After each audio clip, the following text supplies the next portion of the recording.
Yeah. Right. It's a living document.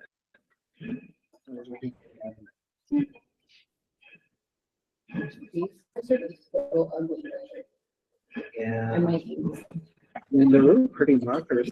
I really like the box. Did you get them at that place over there? Okay. Maker. Yeah.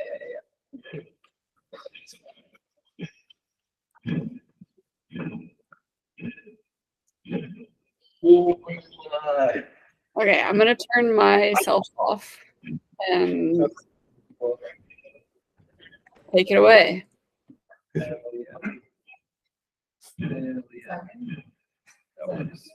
As long as we don't touch the table. It looks good to me. I think it's all I'm fine. willing totally to hold it.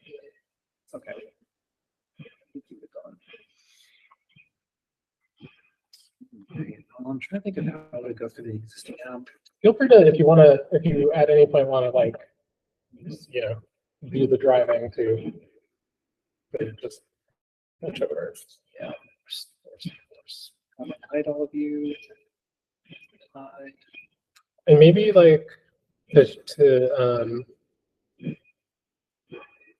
share the it's gonna send my friend over for this. Oh yeah.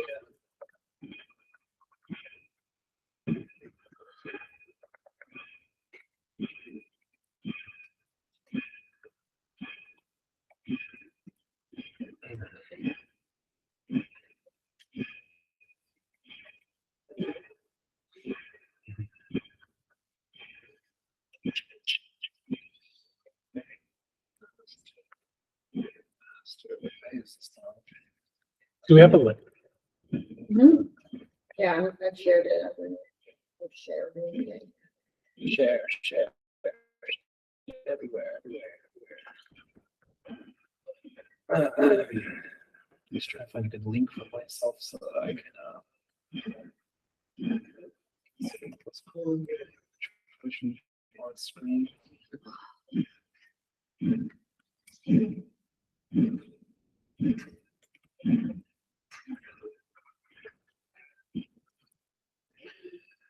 Yeah, I'm just trying to like mentally prep myself to do the equivalent of like a speed run through groups the mobile web. So that would be easy to get stuck on. But I think it's good. I think it's there we go, yeah. Okay. Are you going to share this? Yeah. Okay, I'll just cool. share my screen and then Cool. speak to it. It's Yeah, not- perfect. It's Yeah. not a big deal. It's impossible to do this code part, or do I have to keep that open?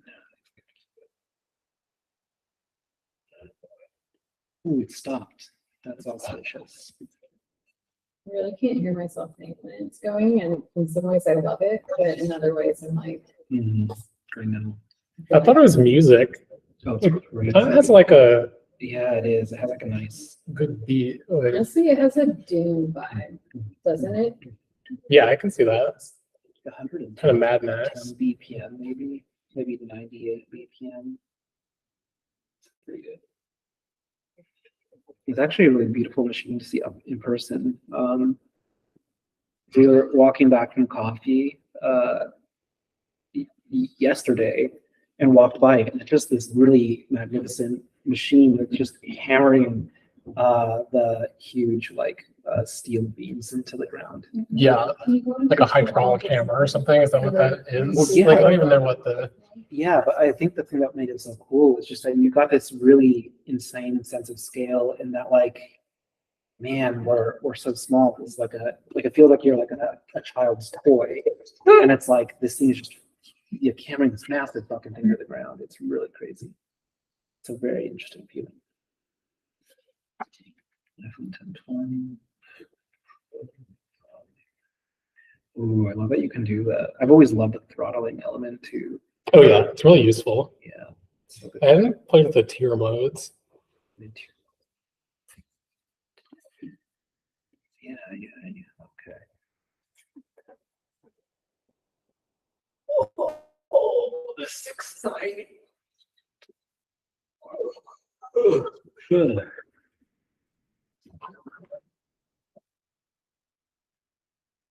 Yeah, I think we're live. Oops. I'm gonna start echoing. You are live. It's fun to watch you talk to Yeah, in delay. It's like a live music. it is really cool. Well, then I guess we might as well get into it, yeah? You can wait another minute or two. Okay, cool.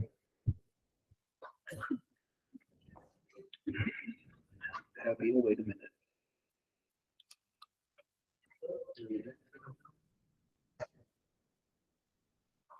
Plant filters. You know, yes. I guess on some basic ones by default, like color filters. I think you can make it like fully grayscale if you want. And then there's like plugins that you can do to make it even wackier. Wait, is this happening on the stream right now? Yeah, it is. It's live. It's so cool. I kind of love it, honestly. What?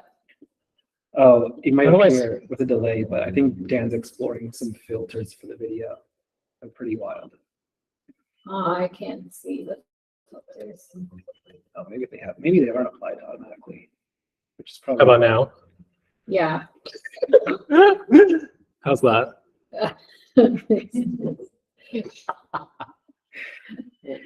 And on what? Okay.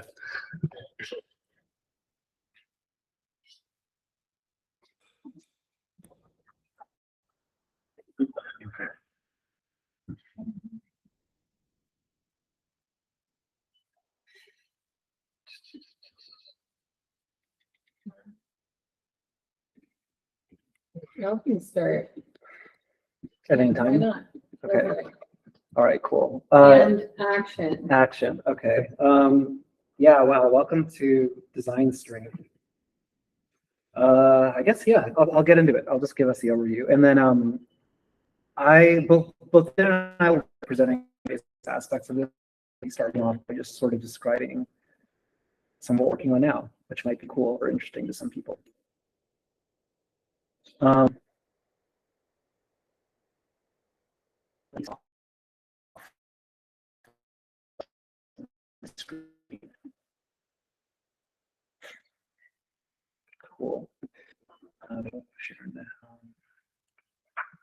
Let's do it.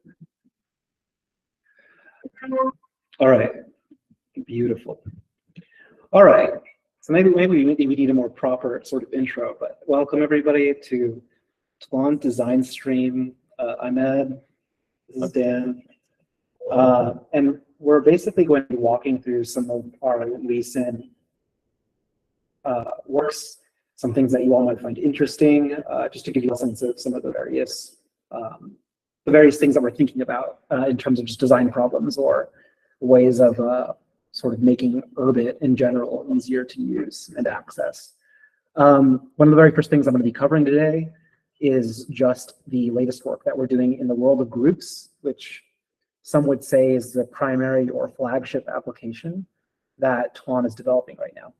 So for those of you who haven't seen groups ever, or are seeing it for the very first time, what we're looking at right now is an application we're developing for building communities, building group chats, basically getting together groups of people digitally and having fun and just communicating. Let me know if you want to add on or like if there's anything I'm missing, just feel free to interrupt. But what we're looking at here is groups. For those of you who've used things like iMessages, Telegram, WhatsApp, Slack, Discord, all you're seeing here is just basically a big grouping of groups. So here we have Tlon. This is where we get work done. When I click into one of these, we basically see a list of channels that we use to organize. And so this is just a really quick overview of what groups is as a product. You know, you can get a sense of what's going on across your groups. You can discover other groups. You know, you can do various other things. But what we're actually going to be getting into today are just some of the issues that we're currently working on to improve design-wise. And that was just a brief overview. So for those of you who have used groups, I think you're aware that we offer this up as a relatively usable mobile web application. And some of the things that we're sort of working on more immediately to improve the status quo of this is to turn a lot of these things like drop downs. There's kind of like the more finicky mouse-driven interactions and make them all kind of tap friendly. And then there's a lot of things that we want to do around just in general, making the thing feel a little bit more usable with the hands directly. We want to start to think about how to kind of like make things more readable. On a small screen, a lot of text can get compressed pretty small, and so we want to make it a little bit easier to read. Is there anything else I'm missing in terms of like broad things we're working on? No, I think that's the main. Yeah, I think that that's a pretty good synopsis. We have a mobile experience on web for groups now. It works okay, but historically, I think it's been a little bit of a secondary priority, which is something that we want to change. Having a decent experience on mobile is pretty important as we kind of grow and hopefully find a broader audience to kind of talk to. So it's something we've been spending some time on. So we're just gonna talk through some of the things that we've done. Basically, there's gonna be walking through some of the sketches and just other work that we've been doing right now. So I can stop sharing. I just want to kind of like grant some context for the work that we're doing, but we can actually get into the exciting stuff now. Yeah, well, is there anything that's worth kind of calling out as like an example of, before we get into the changes that we're making, like an example of like a shortcoming or an area that we're thinking of addressing? That you'd show in the current version, or that's a great way to set context. I think what I was trying to cover, or sort of very briefly explain, that I could always get deeper into, or just kind of explain in more minutia, is this idea that as we prepared it, the current web, mobile web sort of expression of groups, it's workable, it's usable for the most part. If you crack this thing open on any general device, it works pretty well. As far as progressive web apps are concerned. But there's always that extra mile you can go in terms of making the thing feel a lot more natural to use and sort of make use of the mobile platforms, both Android and iOS, is sort of like, kind of native abilities to kind of like show text well, or to kind of treat things like menus into, interfaces that feel better with your fingers. There's a lot of effects that we can make use of. If we wanted to go really crazy, we could take things like the accelerometer and actually make use of those on the web. And there's just like a lot that we haven't yet tapped into in terms of expressing fully how our flagship application can feel on a mobile device. There's just a lot of things I think that can just generally be done better. I mean, what's not being shown on my screen actually is a lot of the kind of surrounding browser Chrome that you see on both Android and iOS devices. Because I'm viewing this on a desktop application, not seeing the URL bar that would normally be present. So there's also like a lot of the design language that we want to adapt to make a little bit more mobile friendly. This is kind of captured in some of the work that we're doing to turn Indigo, our current design language, which was primarily developed around kind of mouse-driven interaction, into something that feels a little bit sort of simpler, maybe more boiled down into core components that we're hoping make more sense on a mobile device. But yeah, there's like a lot of kind of minutiae here that maybe could even be best sort of explored just through the medium of our own work. Yeah. Well, okay, so here I should be sharing now. What we've done for the stream is just taken a bunch of stuff that we're working on, thrown them into a Figma doc, and we're going to talk through it a little bit. This is all work in progress. So, nothing that we're showing is kind of definitive or like absolutely going to be implemented. And I think that will be some of the things that we're showing you'll see in the near future. Some of the things may never show up. Some are just exploration. But we've kind of taken a representative sample here to show the kinds of things that we're thinking about on mobile. Yeah, absolutely. All right. Is that how should we start here? We have a lot to cover, or like not a lot to cover, but we could really start anywhere. Maybe we can start from the beginning, or like just the beginning of a lot of people's first experience with some of our work, which is one of the things I think was kind of classically plaguing a lot of our software was this idea that attaining an orbit was typically difficult to do. You know, you have to kind of go through a bunch of like wallet interfaces. There was Bridge, which was a pretty wild interface to walk through. You know, one of the things that we've been exploring, you know, with our current kind of like approach to obtaining Urbit IDs is to kind of make the whole experience a little bit more fun and playful. Let's see if you can see this on screen. Yeah, sorry, I just started Yeah, following you. no, it's So, okay. Yeah, Like there is nothing much to show here. I think this is just to say that like there isn't a whole lot of design work kind of minutiae to get into here, but there's this idea that like a lot of our current explorations for improving groups, the product, is to think about how to kind of guide people through the process of obtaining this kind of personal, digital, you know, personal server that and then just making the whole experience a little bit more joyful.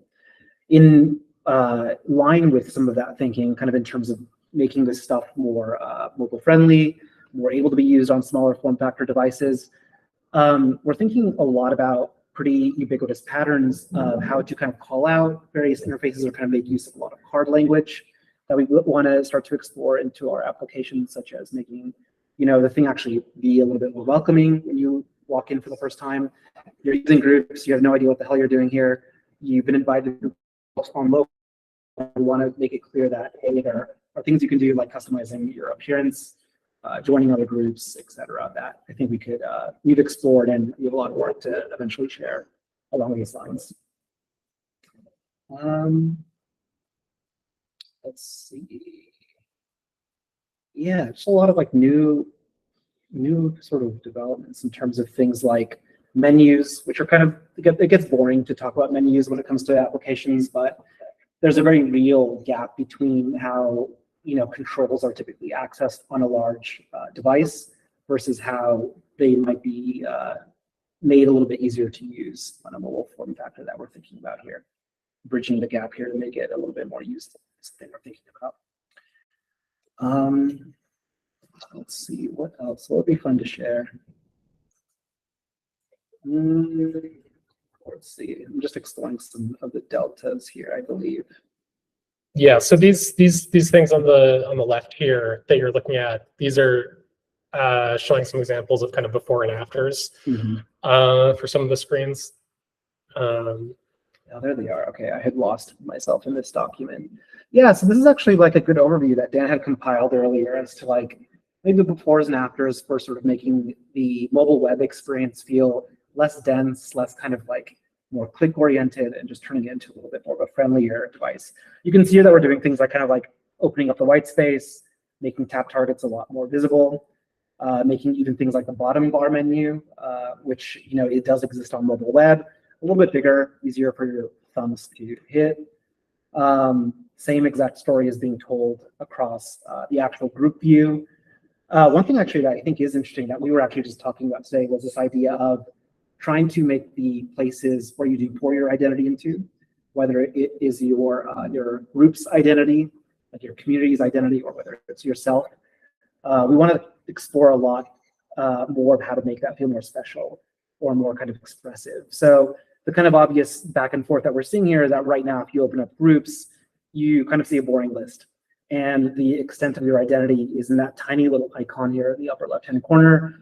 We're going to start to explore a lot about how to make the group itself kind of come through in the actual group view, and that should be pretty exciting for those of you who have very expressive groups. Some other things here, just sort of like, you know, reordering a lot of the ways that we do inputs, thinking about how to kind of make, you know, things like group discovery a little bit more friendly. This is actually a perfect example of the way of how we want to kind of take what does exist on the mobile web as a decent experience, but one that is largely driven by its desktop expression. We want to think about how to kind of like actually make use of the kind of space that you have on a mobile device and sort of make that a lot more accessible. Making the search kind of take up the whole space on your very tiny phone screen instead of this little drop down, which is a little bit ridiculous. Yeah, we have a number of places right now in the mobile experience where we're using drop downs or other affordances that are kind of, they're space constrained, they're fussy to work with in a mobile environment as compared to in a desktop environment, and they're just like not, they don't feel, I don't know, they just don't feel that good. And so we're like, you know, taking those, expanding them, giving them a little room to breathe, and making them more usable. at the same time. So this is going from, this is a search dropdown, obviously super cramped. We're instead going to be rendering that as just a full page of results. So you have some breathing room, and everything doesn't have to be, so tight. Yeah, we're also, I mean, I think that it's, some of these screens are different levels of development than others. Another thing that we're doing is just making everything a little bigger, because, the font sizes that we're using on mobile are pretty small as these things go. It's something that we want to find a balance. Like we also, want a reasonable degree of information density. But yeah, we're kind of bumping things up so that they're a little more legible and feel a little bit more platform native. Yeah. This is a longer conversation that we're probably going to be unpacking over the next several weeks, which is this idea that up until now we've been making use of a single typographic system for all platforms.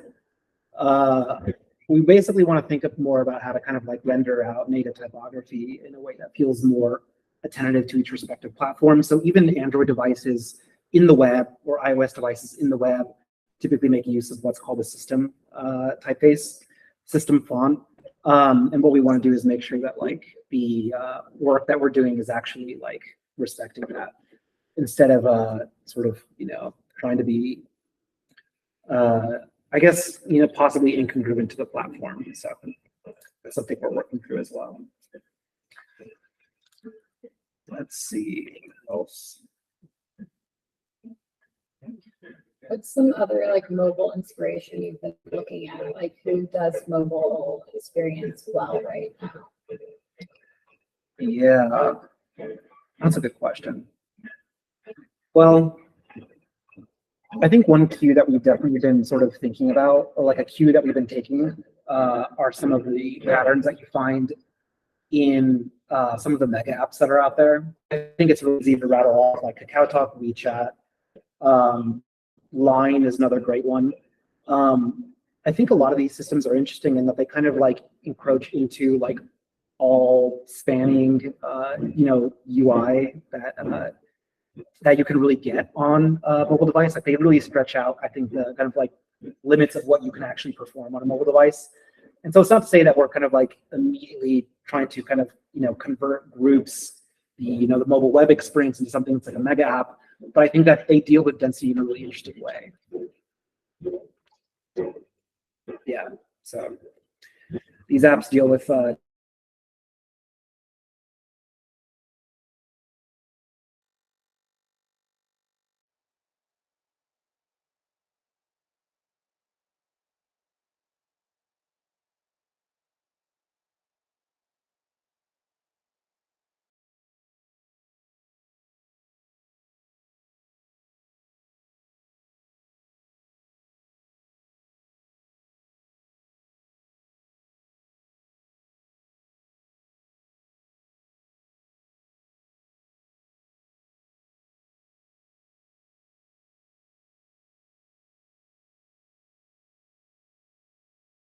It might have been either a phone or.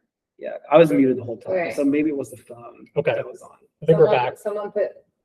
Okay, We should have just missed a few seconds. Yeah. we're back. That's cool. All right. Any questions about mobile? Yeah, I mean, I'm starting to trail off just in terms of like what to share here, because we've kind of covered some of the major themes. I mean, we could always unpack more and more work, more sketches, but it's like, what are people interested in? There's a lot we could cover, or a lot that we could stand to cover. I mean, one thing, like just getting into it, like fuck it, let's get into some of the maybe more minor aspects of the work. We have something like creating a group, right? If people who are listening haven't created a group on Urbit, it's pretty classic. You give the group a name, you maybe upload a header or an avatar for it, and that's something that you can achieve in a pretty sort of like, you can look at a form on your big screen and see, here's a name, here's the image input for the header or for the avatar, here's the description, and that's easy to kind of cram or kind of fit on a large screen. I don't know if it's, oh, it is following me. Okay, perfect. So we're taking things like forms, which are also really boring, and we're trying to kind of think about how to kind of break them apart on mobile web applications. So this is kind of an example of some yet to be implemented ideas for setting up a group. What we have here is kind of like a little preview of your group sidebar with the group name, and then something that works for in the form of like accent colors, which might be cool. Because for those of you who have tried to set up a group on Urbit, sometimes you can upload an image if you have something called S3 set up, but we shouldn't have to expect people to know what S3 is in order to actually create a group. So trying to explore things like just how to kind of make group creation process a little bit easier.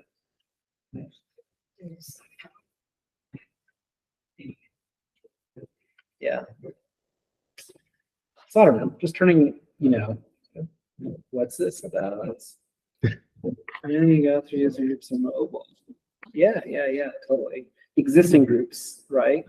Or okay. Yeah, I think it'd be good to show like, I know you showed it before, but Yeah, I'd be happy to do that.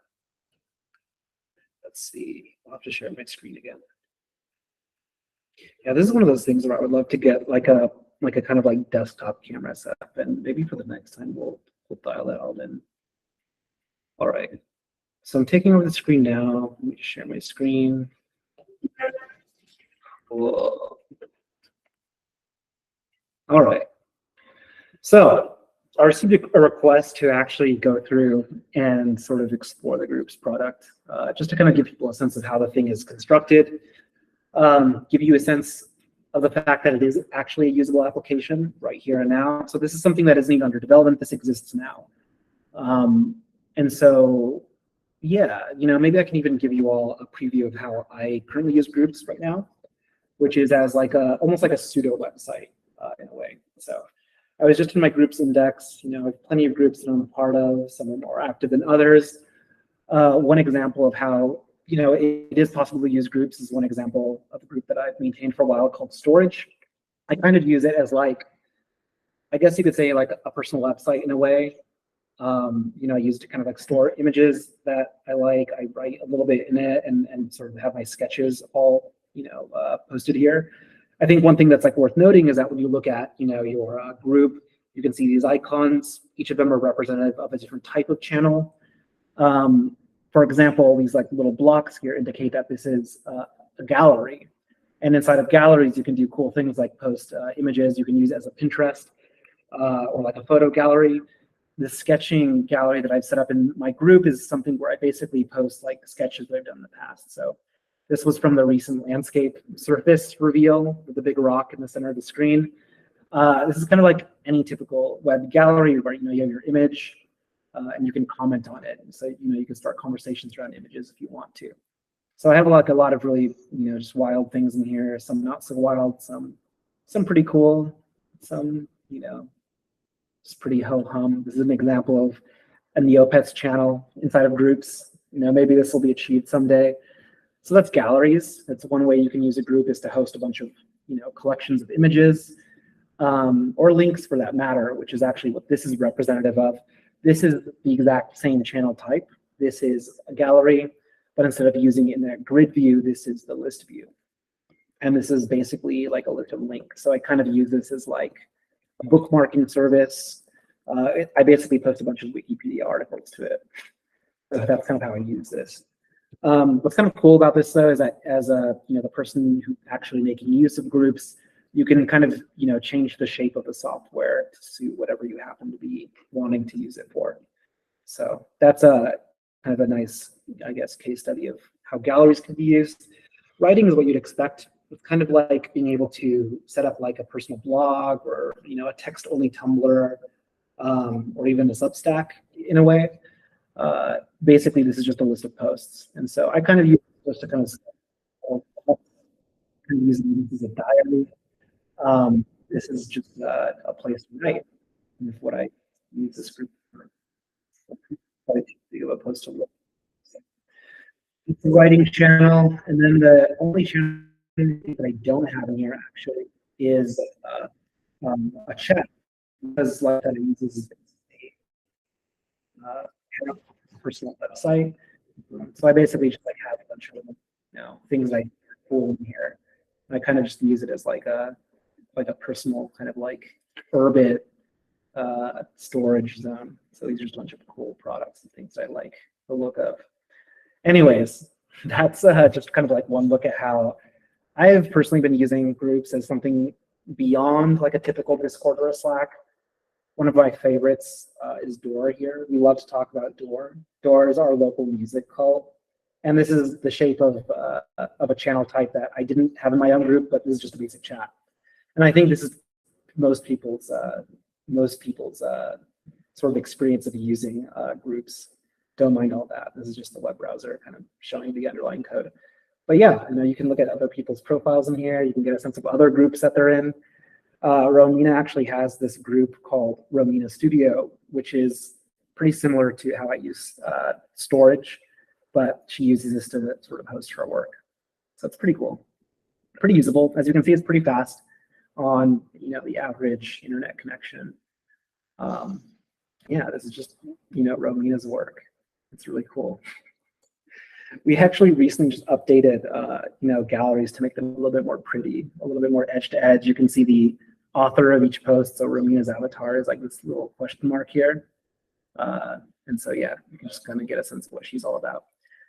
I think maybe the last thing to land on just in terms of like how you can make use of groups is that we've used it as almost like a weblog or a web ring, just a way to share other groups, kind of build up a web ring of other entities on the network. And so we have this thing called community catalog in our group. And in this community catalog, we have a bunch of other groups. So this is kind of a collection of groups. I would like to use collections for images and links. In this case, we like to use gallery as a way to collect other groups. So here's a bike channel. We have Tlon Studio, which is kind of like our online studio. We have the first bar on Urbit, Tongaroo, a group for Boston, New England, and then a variety of others. They're all located here. Yeah, so that was like maybe a quick run through some of the existing groups app. But I guess like one thing to kind of get out of this for those of you listening is this idea that like we have this thing that is pretty usable. Like, this works relatively well. I would say that, we've done a great job getting it all to work on a phone, but there's so much more we can do. Like we can unlock a lot more usability and sort of delight, as I like to say, through the medium of a mobile application. So yeah, we're just working through making the small groups feel a lot better. Okay. Any questions? I feel like I'm just like blabbing now, but like if there's any questions, I'm like happy to take requests. Happy to sketch live. We have one request from her favorite owner. Hell yeah. Let's bring it. Custom tile loader on landscape. Oh, so that's getting to surface. Yeah. So this is a little surface follow-up. I don't know, Dan, you want Yeah, to take you want to this? cover surface? You want to try to Here, I can incorporate it into your surface? I can start sharing it. Sure. Well, yeah, I mean, custom tiles, yeah, is a very surfacey kind of question. I'd be curious if you have seen or used it, but I think that your head is going to, oops, I'm trying to share. Let's see. It's gonna load it up. Yeah, surface is a fun topic. So yeah, so here's like, this is, Surface, if you haven't seen it, it's a experimental desktop client that we've been working on. And it has in it our answer to what a custom tile loader would look like. So, and sorry, it's very basic right now. It only has a few different kind of content types that it supports. But you can see, what we're starting to do is set up a system so that anyone can define their own type of widget and pull it up, load it in to a little interface environment that they set up, and like create spaces that are useful for them and whatever you're doing with it.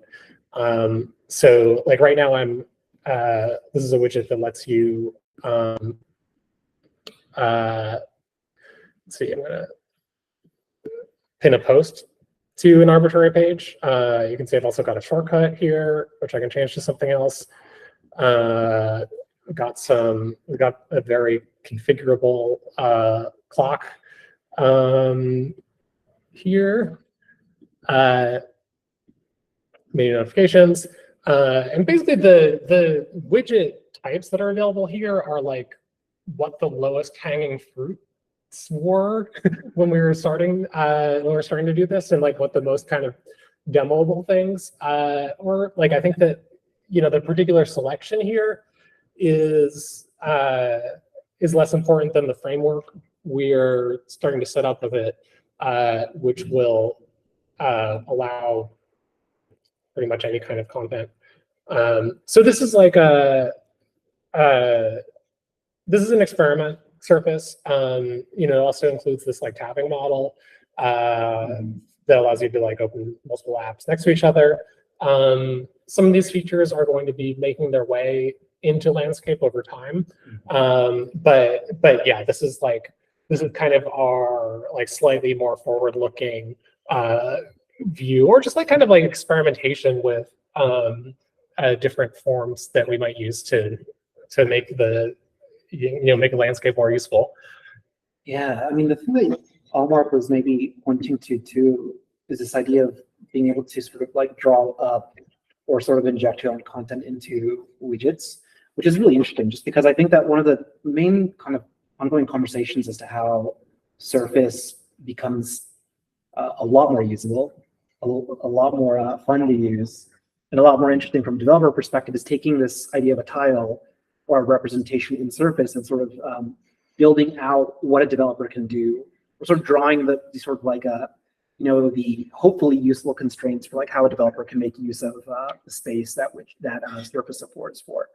So like when we were talking about widgets initially, you know, some of the obvious routes which are kind of urban native are like references or scries, if you're aware of what a scry is. You know, just being able to reach out to another urbit and kind of draw its information into your own urbit. You know, there are things like being able to pin the app icon of Talk or Groups or your own application to someone's Surface, or like home screen. But we're talking a lot about how to like, you know, take the idea of what a widget is, what an application view is, and how to kind of like draw out how exactly you build against that, which is it's an ongoing I don't know, subject of conversation. Right. Yeah. You have another request. Oh hell yeah, is- more requests. Let's do it. Well, Walmart has another one, but we have a different one, which is audio message. Okay, wait. Yeah. Okay. That's Triggered. mobile. I'm triggered. No. This is so real. Okay. I'm gonna share my screen. Yeah, on do it. Figma. Do it. This is actually okay. Yeah. I'll share the whole screen. Bear with me here. More and more and more. Okay, so I'm sharing my whole screen again. I think this is working. So what I'm sharing you is like a bunch of random of this design stream. But I think that for those of you who are aware of like, you know, how chat works is that usually with chat you can type this text, you press the send button. Okay, cool. This is actually a really good question, brought it up against the Surface question, because when you think about what an application is, really broadly, it's like a big container of functionality that lets you do the thing. So let's imagine like there's an application that lets me send stickers to a friend. Now what's cool is that like on Surface, when you open up that sticker app, it just be a big thing that lets you download a bunch of stickers. And maybe, you know, when you make a widget from that big app that shows you stickers, maybe the widget view in Surface, like a little tile, just shows you, you know, like the latest sticker in the network. Now, one thing that we've been thinking a lot about is this idea of like, okay, well, what are some other areas developers can plug into? Like have Surface widgets, those tiles, the big app itself. And one of the other things that we've been thinking a lot about use the kind of expressions of in this for chat. So right now, let me actually see if I have an example here. actually going back to what we see here is existing input. Yeah, no, I'm just, yeah, this is like the text input, text. I just send message to text. So like you can format text, you know, I can send in more gibberish to those of you who are actually I'll just say it. So I can bold text, I can italicize it right now in the web. You know, I can attach a link. This is all kind of using the markdown. But I think that one of the things that we're thinking about is I can use this plus button if I have images enabled on my urban and send an image to the group. And I think that one thing we're thinking about for widgets, well, in a world where you have something like Surface and you have widget views of apps, you use of apps, maybe there's a way of someday allowing people to kind of extend this view so you can send images. It's a very roundabout way of saying that like this input here is like for Surface, or more broadly, like how do we think of like sort of integrations. It's like I always said that we should be able to draw a picture chat. That would be a cool thing for Surface. Yeah, and I mean, I don't know. Yeah, I would maybe say also that like this like the conversation about the right set of tools for development. Yeah, and like to your point, it's one that's really active that we're like, you know, would love any thoughts or opinions on. You know, figuring out like the right surface area, like what's the set of tools for people that's going to be powerful, expressive, without being too painful to use or require you to like replicate too much functionality that already exists. Yeah, we're like really actively thinking about like how to expose more of us for developers. So yeah, if you have thoughts, drop them in on mobile. Yes. Yes. Yeah.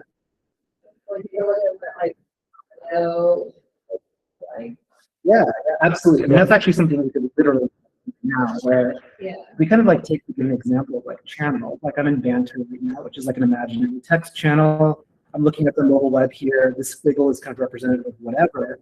I think one thing for now, I just demonstrate plus we open up local images and then you know, basically like send an image on your device. So you get all here in the same spot.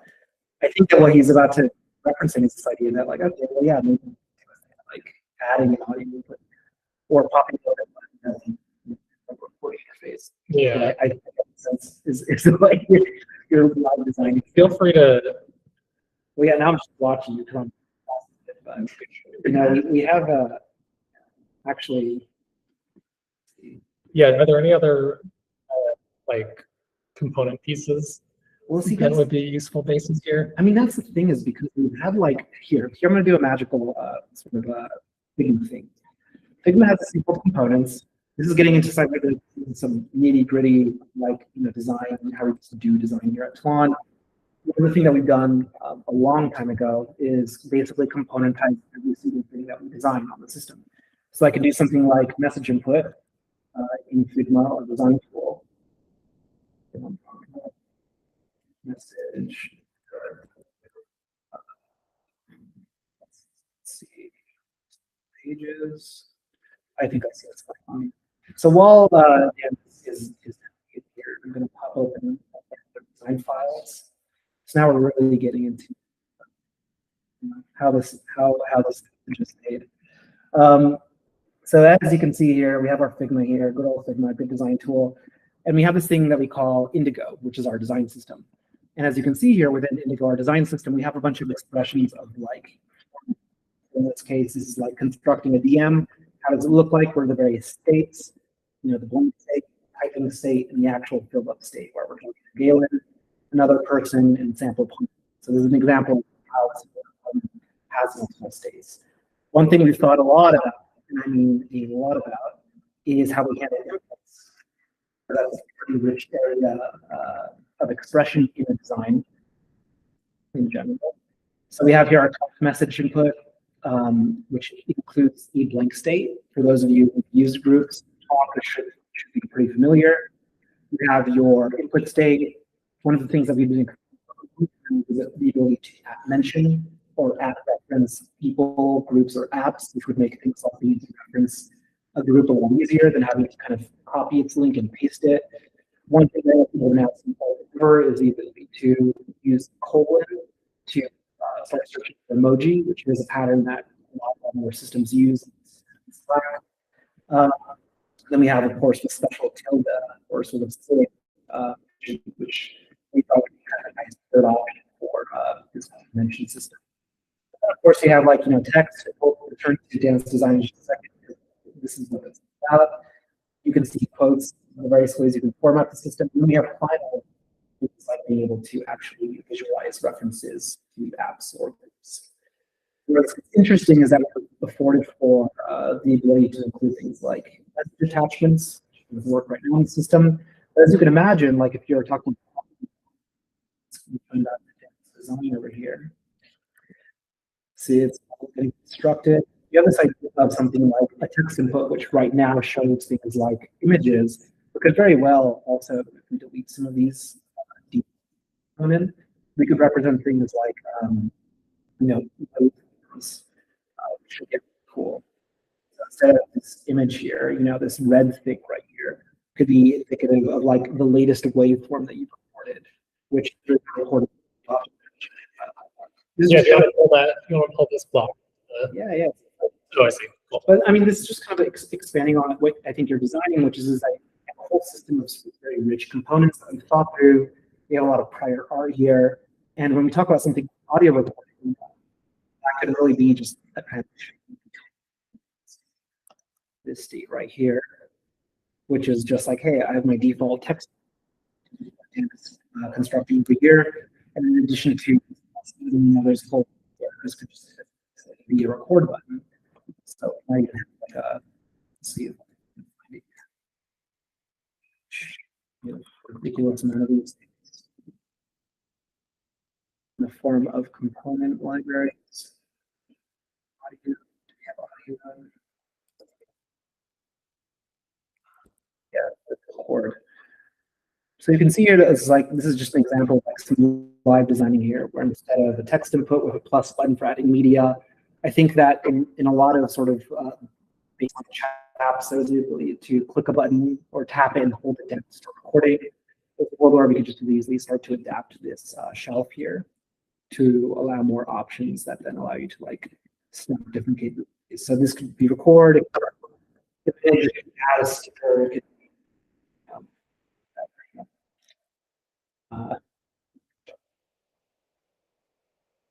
yes. The requests in the queue. Yeah, well, maybe here I'm just just to like take this coming right now, but just to finish this out. Okay, so what it would look like basically is like you would have so we would have like input blocks, different input blocks as potential like addable entities for a message. We would you'd have like an input like this, right? That allow you to kind of, and then you would have like the last thing would be some kind of representation, right, of the object. Or the block. Yeah, exactly. So like maybe some like really, I don't know, what can I do here? Something like this. With like there's like a waveform like this.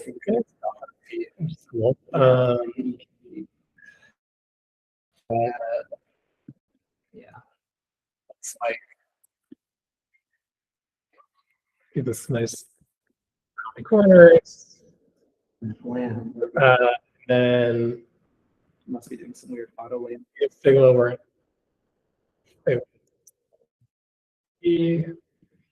Nice. There we go. Yeah, Beautiful. yeah, there we go. John. Yeah.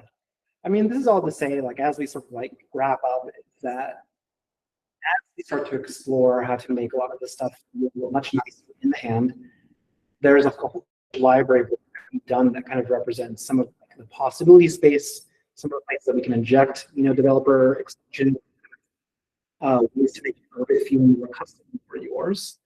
And there are a lot of ways to adapt that work into a form that makes a lot of sense, like in sort of a mobile form factor. For mobile web, making sure that these things, sort of evolution of groups feels comfortable, I think is the main thing.